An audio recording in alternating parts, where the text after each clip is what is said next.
Hello everyone, welcome back to my channel. I decided to make a bit of a different video today. I want to talk about why no one can afford houses anymore. We're going to go through a few figures and a few articles and things, and we're going to find out the real reason this problem is arising. I'm going to be talking mainly about the UK, although a lot of these problems will reflect in a lot of Western countries as well.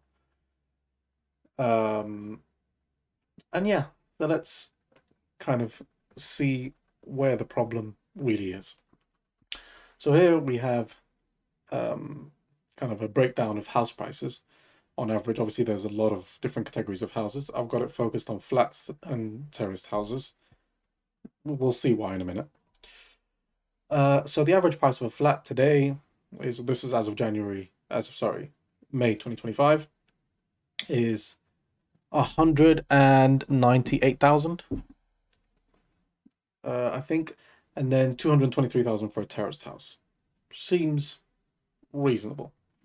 So prices have been going up since 2008. In 2009, a flat was 115,000, a terraced house was 115,000 on average. So we're at almost double now. Now let's see if salaries and affordability of these has stayed the same. Now, the number of households, the first thing that argument that people might make is we don't have enough houses. The population's gone up, but the number of houses hasn't. So the demand has raised the prices. So here's the number of houses, number of households, 28 million in 2023. We'll assume that it's continuing in the same trend or even at the same number, just to make things easier. In 2008, which is where the other price of the houses was, it was 25 million. So we've gone up 3 million households. So you say, okay, 3 million households, but the prices have continued to go up, then the population must have exploded. There's more people, need more houses, and 3 million hasn't been enough. So we'll go on to this chart. It says the expected population for September 2025 is 70 million, but let's go with the numbers that we actually know. So from September 2020 and between September 2000 and September 2020, the population went up 7.9-ish million people, which seems like a big number, but as a percentage, it's about 12, 13%. And you look at you look at these figures here, between the year 2000 and 2020, that's also gone up 13 to 15%. So the number of households has gone up as the population's gone up, but the price of the actual homes has almost doubled. Okay. So let's go to interest rates. Maybe interest rates are the problem. And there's definitely a factor to say that. But let's start here in 2008. In December 2008, interest rates started going down and went to around 1% and stayed there for basically until now. So throughout that whole period, interest rates were below 2-ish% until September 2022, which is post, you know, lockdowns. And house prices up until September 2022 continued to go up and then stagnated. So interest rates definitely played a factor. But then once interest rates went back up, house prices stagnated but didn't go down. What's going on there? So then we say, okay, it's probably based on earnings. So probably against 20 years ago, people are probably earning almost double. And that's why this has happened. People earn double, the price of the property is doubled. So this is the median annual. Now, this is the words are very interesting here. The median annual earnings for full-time employees up until 2024. So here, 2024, full-time employees making £37,430. I don't quite believe that number. I don't think I know many people who make that. But we'll compare it. So we'll go here, 2008. The median annual earnings was £25,000. Up until 2022 was £33,000. So that went up 30%. House prices went up 90%. Again, we can say interest rates. But then people's salaries continue going up in a way that doesn't make much sense. And then I found this article from 2019. This article says a YouGov survey suggests that only 21% of individuals in work take home £30,000 or more. This is in 2019. So we'll go back to this data. In 2019, it says the median annual earnings is 30,000. The median means if you took all salaries, you line them up from the smallest to the biggest, the person in the middle would make this much. So the person in the middle would make £30,000. And then here it says in a YouGov survey, 21% of individuals in work take home £30,000 or more. So 79% don't take home that much. So how do we get that median number? I don't know. Then we go on to the 2024 income. Now this is on the .gov website. It says the median household income, household disposable income. So this is not the median income for each individual. Even though the number lines up with the full-time employees, it doesn't line up as that being an individual person. This is now the entire household. Makes 36,700. So some households might be 2 people working, some households might be 1 person working. Fine. So let's see how much £36,700 is in terms of your actual take-home pay, because this is the household income, remember. So this is what income there is in the entire house. You know, regardless of if it's 1 person working or 2 people working, this is the average or the median.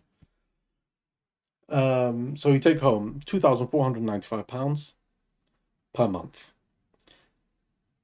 which sounds all right. And then we come here to check the rent, because you're obviously going to be renting until you're saving up to buy your own property.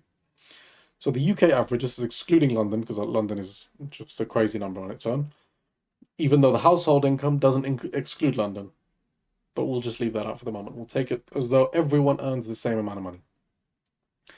The rent will be £1,127 on average. And then you take in some additional expenses. If you take in energy at 150, you take in council tax, average 180. If you take in water, internet, phone bill, 150, and food or groceries, 250 a month. That doesn't include anything for emergencies, doesn't include holidays, doesn't include clothes, doesn't include transport, if you have a car you need to pay for, anything like that. So your total monthly expenses are about £1,850 a month. Okay, so you're saving, let's say, £650 out of the £2,495. Fine, you're saving up £650. That's going towards the deposit for the house or flat that costs 190-ish to 223,000. No problem. Now let's go to this is eligibility criteria for a mortgage from NatWest. Most lenders will be looking to loan you a maximum of 4 to 5 times your salary. Okay, so let's say each household is going to come together, whether it's 1 person, 2 people, to buy a house, because the rental household is going to be the same, you know, number of people that's going to own the house or buy a property later on. Fine, no problem. The same number of people, 5 times your salary of 36,700, you're looking at about £183,500. That's the maximum mortgage amount. Now, if you look over here, some mortgages are available with just a 5% deposit, but you might need to save at least 10% of the value of your property. So we know that the maximum you'll be able to borrow as a household is 183,000, which means that 10% of that means that the house can only ever be around 205,000 before you need to make up the difference. Now, if we go over here, a terraced home, which doesn't include semi-detached or detached homes, which go up to 441,000 at the moment, a terraced home is 223,000. So your options are a flat. If you're on the median salary, your only option is a flat, realistically. Otherwise, you have to make up an extra £15,000 salary. So your only option now is you're going to be buying a flat. You're going to be saving up a deposit of realistically 10% because you can only borrow 183,000. Let's say you're looking at a property that costs 200,000, so you need to save up 17,000. We said before that the number or the amount that you're saving every month is £650, which means that every year you save up 7,800. It will take you 3 years of saving with no emergencies, no holidays, nothing special. It will take you 3 years of saving to save up a deposit for a house. For a flat, sorry, not a house. Fine, no problem. Now let's check the mortgage amount. On £198,000 property, you would need a £19,800 deposit. So let's say on average 3 years plus the costs of completing the mortgage and everything like that. And you'll pay £965 a month. Plus, we said what, £730. So after all your expenses, you're going to be saving about £800 to £900 a month. Again, excluding any emergency expenses, transport, kids. The amount of space you need is not accounted for in this situation. But house prices are still going up, despite the fact that people can only really afford a flat, maybe a terraced house if they have a bigger deposit or they got on the property ladder early in life. If you go up to a semi-detached, which is what you'd expect a family would need, at the bare minimum, then the property price at the moment is 270,000. So if you are on the median household salary, you can borrow 183,000. You would need a £90,000 deposit. If you're saving £7,500 a year with no emergencies, you would need to save for 12 years. And as we can see, 12 years ago, the same property was 151,000. So 12 years from now, if by this metric, that means that within that 12 years, it's gone up 80%. So if it goes up another 80%, in 12 years, by the time you have your deposit, you're still not going to be able to buy the property anyway. Fine. So then we come over here. We look at the number of transactions per year. So people are affording less, but the number of transactions per year for residential properties is the same. So between 2016 and today, these are estimates again, but it's not really changed. It's in the 80, 90,000 region with some spikes in 2021, obviously from lower interest rates, and then 2017 and 2018. Fine. So the number of properties changing hands is no different. People can afford less and less properties, but the number of properties stays the same. Okay. And then I found this article. More than 400,000 buy-to-let companies in the UK. So in the last 9 years since Section 24 tax changes were announced, the number of property companies has increased by 332%, from 92,000 to over 400,000. Okay. So a lot of what this is saying that people who own a property are basically putting those properties into companies so that they can benefit from tax advantages, which is fine.